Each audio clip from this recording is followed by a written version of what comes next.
ये कहानी एक सच्ची घटना पर आधारित है। ये कहानी शुरू होती है 15 जून सन 1991 को, जहां हमें पुलिस की बहुत सारी गाड़ियां दिखाई जाती है जो एक घर की तरफ बढ़ती चली जा रही होती है। अब ये सब के सब लोग उस घर के अंदर पहुंच जाते हैं जहां किसी लड़की ने कॉल किया था कि उसके भाई एंटोनियो की जान खतरे में है, कोई उसे लेने आ रहा है। अब पुलिस देखती है उनके सामने एक लड़की है जो जोर जोर से चिल्ला रही है। यहाँ से कहानी फ्लैशबैक में जाती है, यानी कि 3 दिन पहले, जहाँ वो लड़की जो चिल्ला रही थी जिसका नाम वेरोनिका है। ये लड़की 15 साल की है जो अपने 3 भाई बहनों और माँ के साथ रहती है। दरअसल उसके पिता की मृत्यु हो चुकी है, इसीलिए उसकी मॉम को एक बार में लंबे वक्त तक काम करना पड़ता है ताकि वो अपने परिवार को पाल सके।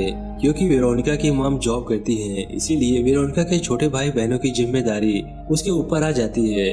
वही उन सब का ध्यान रखती है। वेरोनिका जब स्कूल जाती है तो उसकी टीचर बताती है कि आज सूर्य ग्रहण है और पुराने जमाने में सूर्य ग्रहण के दिन लोग बुरी शक्तियों को बुलाते थे जिनके लिए वो लोगों को मारा करते थे। अब क्योंकि आज सूर्य ग्रहण है, इसीलिए सबके सब बच्चे छत पर सूर्य ग्रहण देखने के लिए चले जाते हैं। लेकिन वेरोनिका अपने 2 दोस्तों के साथ स्कूल के बेसमेंट में जाती है। इनके पास बीजा बोर्ड होता है। बीजा बोर्ड से आत्माओं को बुलाया जा सकता है और वेरोनिका अपने पिता की आत्मा को, जो कि अभी दुनिया में नहीं रही, और उसकी दोस्त अपने बॉयफ्रेंड की आत्मा को, जिसकी मृत्यु मोटरसाइकिल एक्सीडेंट में हो गई थी, यहाँ पर बुलाना चाहते हैं। ये तीनों के तीनों बीजा बोर्ड के ऊपर एक ग्लास को, कप को रख देते हैं और उस कप के ऊपर अपनी उंगलियां रखते हैं। बाहर अब सूर्य ग्रहण शुरू हो चुका है और जिस कप के ऊपर इन्होंने उंगलियां रखी होती है वो धीरे धीरे गर्म होना शुरू हो जाता है, जिस वजह से वेरोनिका की दोनों दोस्त अपनी उंगलियां हटा लेती हैं। लेकिन वेरोनिका की उंगली अब भी उसके ऊपर होती है और कुछ ही देर बाद वो टूट जाता है, जिससे वेरोनिका की उंगली कट जाती है और उसका ब्लड बीजा बोर्ड पर गिरता है, जिससे बीजा बोर्ड पर आग लग जाती है। पर वेरोनिका कुछ ना कुछ बड़बड़ा रही होती है और वो अपनी दोस्त की कान में कुछ कहती है, जिससे उसकी दोस्त बहुत ज्यादा डर जाती है। और इसके तुरंत बाद वेरोनिका बहुत जोर से चिल्लाती है, जिससे बेसमेंट की सभी लाइटें टूट जाती है और वो बेहोश हो जाती है। वेरोनिका की जब आँख खुलती है तब वो स्कूल के नर्स के सामने होती है। वो वेरोनिका को बताती है कि हो सकता है तुम्हारी बॉडी में आयरन की कमी हो, इसीलिए तुम बेहोश हो गई थी। लेकिन वेरोनिका को पता है कि कुछ न कुछ तो गलत हुआ है। जब वो स्कूल से बाहर जाती है तब वो देखती है कि ऊपर से एक नन देख रही होती है।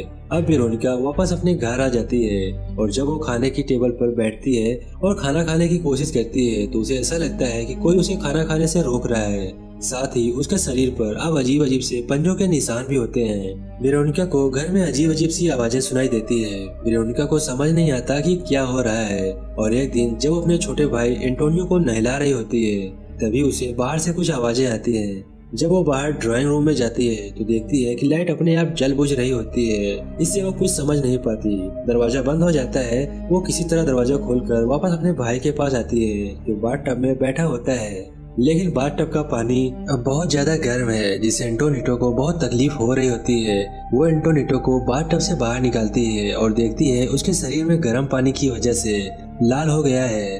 वो अपने भाई से माफी मांगती है पर उसका भाई कहता है इसमें तुम्हारी कोई गलती नहीं है। इसके बाद वेरोनिका अपने कमरे में सोने के लिए चली जाती है और तभी हमें उसके कमरे में एक साया को दिखाया जाता है जो वेरोनिका को देख रहा होता है। अब जब वेरोनिका अगले दिन स्कूल जाती है तो अपनी दोनों दोस्तों से बात करने की कोशिश करती है, लेकिन उसकी दोस्त उससे बात नहीं करती और वहाँ से चली जाती है।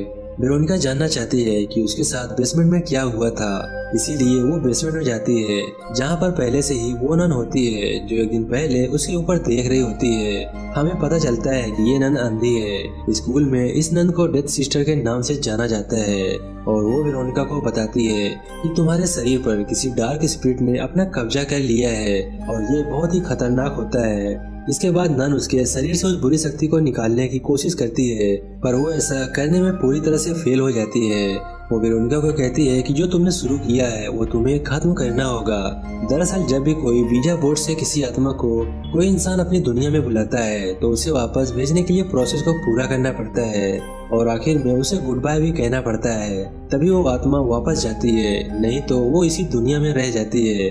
वेरोनिका और उसकी दोस्तों ने इस प्रोसेस को पूरा नहीं किया था क्योंकि न तो वेरोनिका और उनकी दोस्तों को इस बात का पता था और वैसे भी वेरोनिका पहले ही बेहोश हो गई थी। नन उसे कहती है तुम्हें अपने भाई बहनों का ध्यान रखना होगा।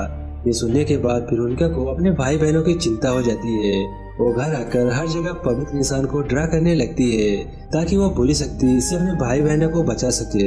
उसी रात को जब वो चादर सुखा रही होती है तो वो देखती है कि सामने के घर पर एक परछाई है। वो डर कर अपने भाई के कमरे की तरफ जाती है, जहाँ पर उसे दीवार पर वो काला साया दिखता है जो उसे पहले देख रहा होता है। वो साया अपना हाथ बढ़ाता है और वेरोनिका ने जितने भी पवित्र निशान के चिन्ह यहाँ पर लगाए थे उन सबको जला देता है और इसके बाद उसके भाई पर भी हमला करता है। वेरोनिका डर कर अपने भाई को उठाती है। उसका भाई कहता है, तुमने मुझ पर हमला किया। वेरोनिका इस घटना से पूरी तरह से डर जाती है, इसीलिए वो तय करती है कि वो अपने भाई बहनों को अपने साथ ही सुलाएगी। और तभी उसे एक साया दिखता है। जब वो साये के पीछे जाती है तो देखती है कि वहाँ पर उसी तरह के बहुत सारे साये हैं। वेरोनिका पवित्र ग्लास उठाकर खड़ी हो जाती है। उसके भाई बहन भी उसके पास आ जाते हैं और तभी दरवाजे के पीछे एक परछाई दिखती है जो दरवाजा खोलती है। और जैसे ही दरवाजा खुलता है वो देखती है कि वहाँ पर उसकी मॉम खड़ी है। दरअसल ये उनकी मॉम होती हैं जो नाइट शिफ्ट से घर वापस आई होती हैं। वो वेरोनिका को ऐसा करने पर डांटती हैं। वो कहती हैं, तुम ऐसा करने से अपने भाई बहनों को डरा दोगी। दरअसल उसे पता नहीं होता कि वेरोनिका के साथ क्या हो रहा है। अब जब वेरोनिका सो जाती है तो उसे बहुत ही खतरनाक सपना आता है, जिस सपने में उसे ब्लीडिंग भी शुरू हो जाती है। तभी वेरोनिका की आंख खुल जाती है। वो बाहर जाती है और जब वो अपने बेड पर वापस आती है तो देखती है उसके बिस्तर पर ब्लड है, जिससे उसे पता चलता है कि उसका फर्स्ट पीरियड शुरू हो चुका है, क्योंकि उसकी उम्र अभी मात्र 15 साल है। अब वेरोनिका उस ब्लड के निशान को मिटाने की कोशिश करती है, लेकिन जब वो बिस्तर को उठाकर देखती है तो वहाँ नीचे जलने के निशान होते हैं, जिससे उस पर एक आकृति बनी होती है। जिसके बाद वो अपने भाई बहनों के बिस्तरों को भी देखती है, जिनके बिस्तर के नीचे भी इसी तरह जलने के निशान होते हैं। इस बात से वो घबरा जाती है और एक बार फिर से वो स्कूल के नन के पास जाती है, जिसे सिस्टर डेथ भी कहा जाता है। वो उसे सब कुछ बताती है। सिस्टर डेथ कहती है, जब मैं छोटी थी तब मुझे भी इसी तरह के साये दिखाई देते थे, जिनसे मैं बहुत ज्यादा डर जाया करती थी। इसीलिए मैंने अपने आंखें फोड़ दी, लेकिन उसका कोई फायदा नहीं हुआ, क्योंकि मैं उन्हें आज भी देख सकती हूँ। और अगर तुम उस बुरी आत्मा से अपने आप और अपने परिवार को बचाना चाहती हो तो एक बार फिर से तुम्हें बीजा बोर्ड से उस दूसरी दुनिया का दरवाजा खोलना होगा और वो काम पूरा करना होगा जो पिछली बार तुमने अधूरा छोड़ दिया था। तुम्हें इस बार स्पिरिट को गुड बाय कहना होगा, जिससे वो अपनी दुनिया में चली जाएगी। और अब वेरोनिका को समझ आ जाता है कि किस तरह से वो उस बुरी स्पिरिट से अपने आप को और अपने परिवार को बचा सकती है। इसीलिए वो उस पार्टी में जाती है जहाँ पर उनकी दोनों दोस्त होती हैं, जिनके साथ उसने पिछली बार बीजा बोर्ड से दूसरी दुनिया का रास्ता खोला था। वो उनसे मदद मांगती हैं, लेकिन वो उसके साथ अब इस काम में नहीं आना चाहती हैं। और तभी वो लड़की जिसके कान में वेरोनिका ने कुछ कहा था वो बताती है कि तुमने कहा था कि मैं 5 दिनों में मर जाऊंगी। अब वेरोनिका वहाँ से वापस अपने घर आ जाती है और वो किसी भी कीमत पर उस बुरी स्पिरिट से छुटकारा पाना चाहती है, अपने परिवार को बचाना चाहती है। इसीलिए वो तय करती है कि इस बार वो अपनी फ्रेंड के बदले अपने सिस्टर को बीजा बोर्ड के सामने बैठाएगी और उसे एक्टिव करने के बाद वो उस बुरी स्पिरिट को गुड बाय कहेगी, जिससे वो हमेशा के लिए यहाँ से चली जाएगी। वो अपने छोटे भाई एंटोनिटो को किताब में पवित्र सिंबल दिखाती है और कहती है, घर के दीवार पर बना दो। एंटोनिटो उस पेज को पलट देता है। दरअसल ये उसी बुरी आत्मा ने कराया होता है जो उनके घर पर होती है और एंटोनिटो पवित्र सिंबल बनाने के बजाय दूसरे सिंबल को बना देता है, जिससे कि बुरी शक्तियां घर की तरफ अट्रैक्ट होंगी। अब वेरोनिका को दिखाया जाता है जो एक बार फिर से बीजा बोर्ड को जोड़ती है जो पिछली बार फट गया था। उसके ऊपर कांच के ग्लास को रखती है और अपनी सिस्टर को आमने सामने बैठाती है। ये तीनों के तीनों ग्लास के ऊपर अपनी उंगलियां रखते हैं, जिस तरह से इन्होंने पिछली बार रखी थी। और अब ये दूसरी दुनिया के दरवाजे को खोलते हैं और उस बुरी शक्ति को गुड बाय कहते हैं, पर वो आत्मा इन्हें गुड बाय कहने से मना कर देती है। इसके बाद कैंडल बुझ जाता है और वो ग्लास बीजा बोर्ड के ऊपर होता है। वो अपने आप ही लुढ़क कर दरवाजे के पास चला जाता है। घर की सारी लाइटें बंद हो जाती हैं और अब वेरोनिका बहुत ज्यादा डर चुकी है, इसीलिए वो पुलिस को कॉल करती है और कहती है कि मेरे भाई की जान खतरे में है, जल्दी से यहाँ पर आ जाओ। और यहीं से इस कहानी की शुरुआत हुई थी, जब वेरोनिका ने पुलिस को कॉल करके अपने घर पर मदद के लिए बुलाया था।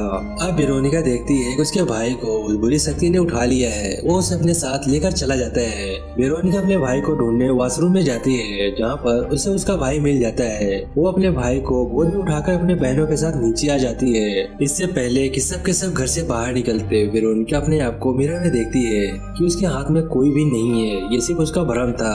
ये देखकर वो डर जाती है क्योंकि उसका भाई अभी घर के अंदर है। इसीलिए वेरोनिका एक बार फिर से घर के अंदर जाना पड़ता है और जब वो अंदर जा रही होती है तो सभी चीजें गिरना शुरू हो जाती है। वेरोनिका एक क्लोसेट में पहुंच जाती है जहाँ पर उसका भाई छुपा होता है। वेरोनिका उसे अपने साथ चलने को कहती है मगर वो साफ साफ मना कर देता है। वो कहता है मैं तुम्हारे साथ नहीं जाऊंगा। और तभी वेरोनिका अपने आप को टूटे हुए शीशे में देखती है। शीशे की दूसरी तरफ एक काला साया दिखता है। वेरोनिका को समझ में आ जाता है किसी साया ने उसके शरीर पर कब्जा किया है और आज तक उसके घर में जो भी घटनाएं हुई है, जितनी बार भी उसके भाई बहनों पर उसके परिवार पर हमला हुआ है, वो खुद उसी ने किया है। उसका दिल दिमाग शरीर उस बुरी आत्मा के कब्जे में है, इसीलिए उसे कभी इस बात का पता नहीं चला। पर अब वो इस बात को जान चुकी है, इसीलिए वो जानती है कि अब तक वो खुद को नहीं मारेगी तब तक उसके परिवार को इस बुरी स्पिरिट से छुटकारा नहीं मिलेगा। इसीलिए वो अपने आप को मारने की कोशिश करती है, लेकिन वो स्पिरिट उसे रोक लेती है और हवा में उठाकर उसे टॉर्चर करना शुरू कर देती है। और ठीक इसी वक्त पुलिस वाले वहाँ पर आ जाते हैं। वो वेरोनिका को ऐसी हालत देखकर घबरा जाते हैं क्योंकि वो हवा में उड़ रही होती है और तड़प रही होती है और अगले पल वो नीचे गिर जाती है। इसके बाद वेरोनिका को एम्बुलेंस से हॉस्पिटल में ले जाया जाता है। वहीं घर में डिटेक्टिव को दिखाया जाता है जो यहाँ पर इन्वेस्टिगेशन कर रहा होता है और तभी वेरोनिका की फोटो में अपने आप आग लग जाती है। ठीक उसी पल उसे कॉल आता है और बताया जाता है कि वेरोनिका की मृत्यु हो गई है। डिटेक्टिव को इस बारे में कुछ भी समझ नहीं आता। अगले 5 सालों तक उसे समझ नहीं आता कि किस तरह से वो इस केस को एक्सप्लेन करे। और 5 सालों के बाद वो वेरोनिका के केस की फाइल में लिखता है ये एक पैरानॉर्मल एक्टिविटी का केस था और इसके बाद इस केस को बंद कर दिया जाता है। उसी फाइल के आधार पर इस फिल्म को बनाया गया है। ये एक सच्ची घटना पर आधारित फिल्म है। ये फिल्म 2017 में रिलीज हुई थी। इसकी IMDb रेटिंग 6.2 आउट ऑफ 10 है। आई होप कि वीडियो आपको पसंद आया होगा। वीडियो अच्छा लगा तो एक लाइक जरूर कर दें और अभी तक हमारे चैनल को सब्सक्राइब नहीं किए हैं तो प्लीज चैनल को सब्सक्राइब करके हमें सपोर्ट करें। मैं मिलता हूँ आपसे नेक्स्ट वीडियो में, तब तक के लिए बाय बाय।